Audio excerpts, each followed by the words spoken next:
If David ruled this land, why did history forget what he looked like?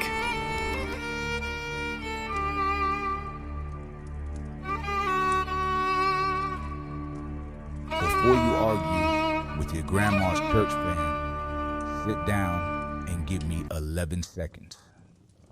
King David, the man who killed Goliath around 1000 BC, ruled from Jerusalem for about 40 years, fathered Solomon, wrote many of the Psalms, and founded the royal line Christians say led to Jesus, was a dark-skinned Afro-Asiatic man from Bethlehem in ancient Judah, not a pale European with flowing brown shampoo commercial hair. His great-grandmother Ruth came out of Moab east of the Dead Sea.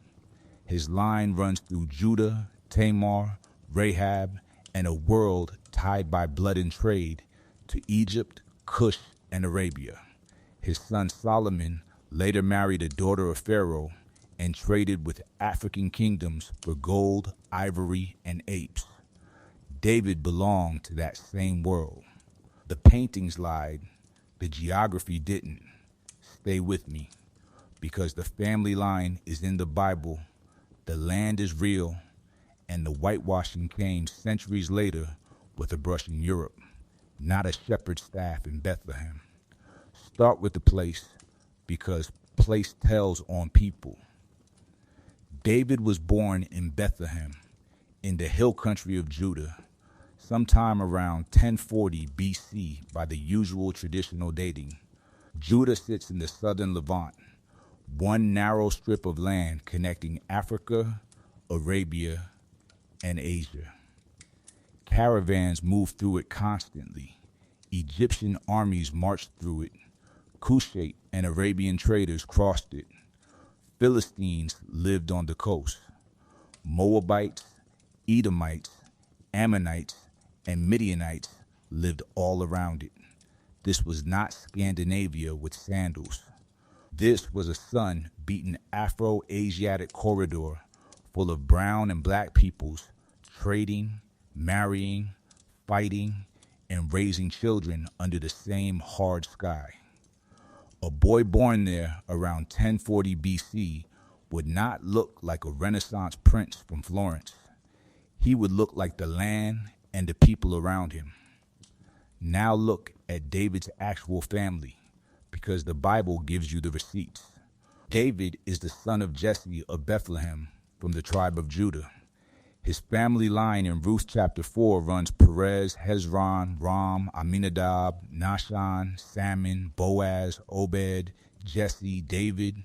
That line matters because it is soaked in the ancient Near Eastern and African world. Perez is the son of Judah and Tamar. Tamar is a Canaanite woman, or at minimum, from the local non-Israelite population of the land, which means David's royal line already includes mixed local blood at the root. Then you get Rahab in the ancestry through Salmon, the woman of Jericho. Then Ruth the Moabite enters the line by marrying Boaz. By the time you reach David, his ancestry is a blend of Israelites, Canaanites, and Moabites, all peoples of the same brown-skinned ancient world. That is not a white ethnic line that somehow got tanned in the desert. That is a dark indigenous Levantine line tied to Africa and Arabia from the jump. Let's talk about Ruth, because she blows a hole through the pale picture all by herself. Ruth is a Moabite woman from east of the Dead Sea. The Moabites descend from Lot according to Genesis, but more importantly for this conversation, they lived in a hot desert plateau right next to Edom and Arabia, and traded constantly with the same southern networks tied to Egypt and North Africa. Ancient Near Eastern populations in that region were not chalk white Europeans. They were brown, sun-darkened, Semitic peoples with features consistent with the Afro-Asiatic world. David's great-grandmother, is a Moabite woman gleaning grain in the fields of Bethlehem. And from her comes Obed, then Jesse, then David. So when European art paints David as if all his blood came from 16th century Venice, it is erasing Ruth, erasing Tamar, erasing Rahab, and erasing the whole southern world that made him. Now go to 1 Samuel 16, because this is where people try to wriggle away with one word. The text says David was ruddy and of a beautiful countenance. Some folks hear ruddy and imagine a rosy-cheeked white boy. That's lazy reading. In the ancient Hebrew context, ruddy does not mean Northern European pink. It can mean reddish brown, glowing, sun-bronzed, or healthy in complexion. Esau is also called ruddy in Genesis 25:25, and nobody serious thinks that makes him a pale Englishman wrapped in body hair. In a desert culture, ruddy can signal red-brown undertones in dark skin, the same way somebody today might say a person has copper skin or mahogany warmth. The word tells you David had color in him, not that he belonged on a ski slope. Stay with the text, because it gives you more than complexion. David worked outside. He kept sheep. He fought lions and bears. He spent years hiding in caves, marching with soldiers, sleeping in the wilderness, and moving under a brutal sun. He was a field man before he was a palace man. A shepherd from Judah under Levantine's son doesn't emerge looking powdered in porcelain. He emerges weathered, darkened, tough in the face, strong in the neck, quick in the hands. When Saul's servants describe him in 1 Samuel 16:18, they call him a mighty valiant man, a man of war, prudent in speech, and a comely person. That's not about fragility. That's a rugged southern fighter poet with presence. Now bring Egypt into the frame, because David's world never sat apart from Africa. Egypt had ruled or influenced Canaan on and off for centuries before David. Egyptian records mention the region. Egyptian art depicts Levantine peoples with brown skin and Semitic features.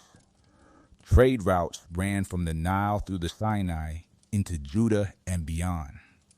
When famine hit, people from this whole region went into Egypt, worked in Egypt, married across these worlds, and came back with blended ancestry and shared culture. David's great nation later keeps this tie strong. His son Solomon marries Pharaoh's daughter in 1 Kings 3:1. You don't get that kind of political marriage if Judah thinks of Egypt as some alien planet full of an utterly different racial stock. These were neighboring elite worlds bound by diplomacy, blood, and commerce. Let's push south a little more. David's military and court world included Cushites. In 2 Samuel 18, after Absalom's death, who runs with the news to David? A Cushite, not a myth, not a symbolic figure, a real man from Cush, meaning the Nubian, Ethiopian region south of Egypt, present in David's political and military environment. In 2 Samuel 12, one of David's mighty men is Uriah the Hittite, showing David's circle already included men from other nations. In 2 Samuel 18 and elsewhere, you see how normal ethnic diversity was in his world. Brown and black people were not exotic visitors in Bible lands. They were part of the social fabric. Now look at Psalm imagery, because David writes like a man who knows African and desert geography in his bones.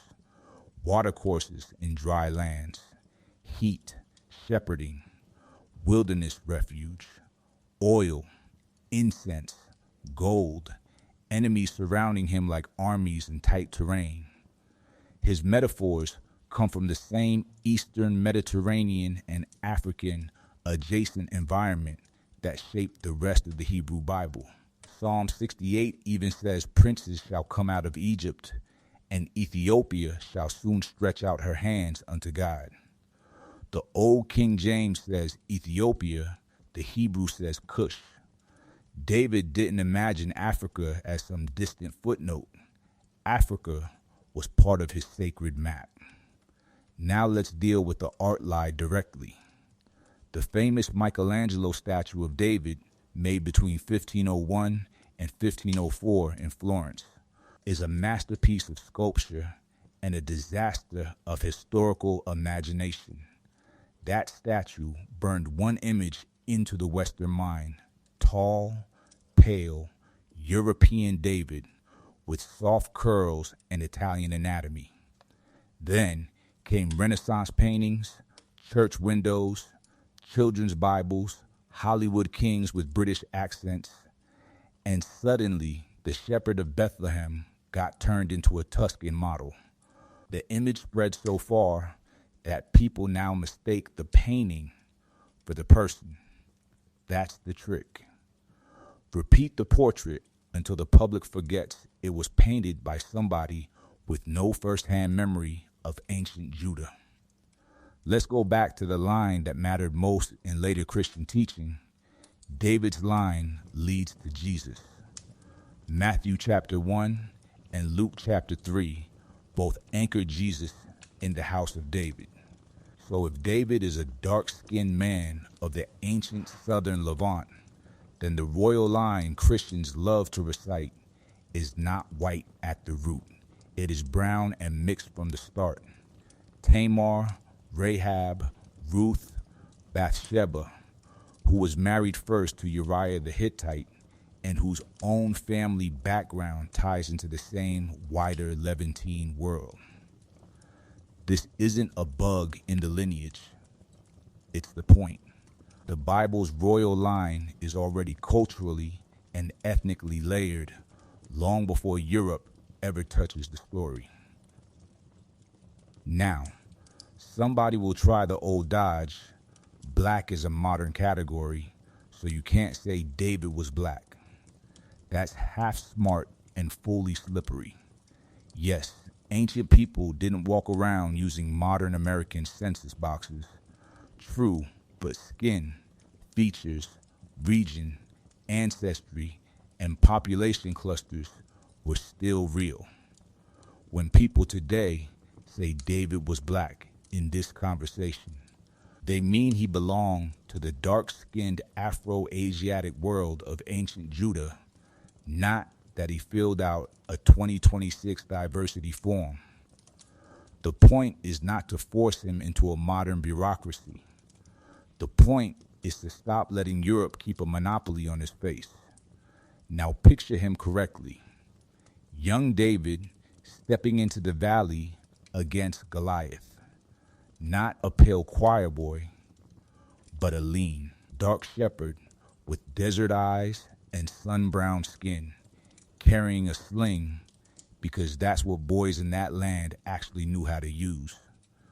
David dancing before the ark in 2 Samuel 6, not stiff and elegant for court portraiture, but sweating, shouting, moving like a man whose faith lives in his body.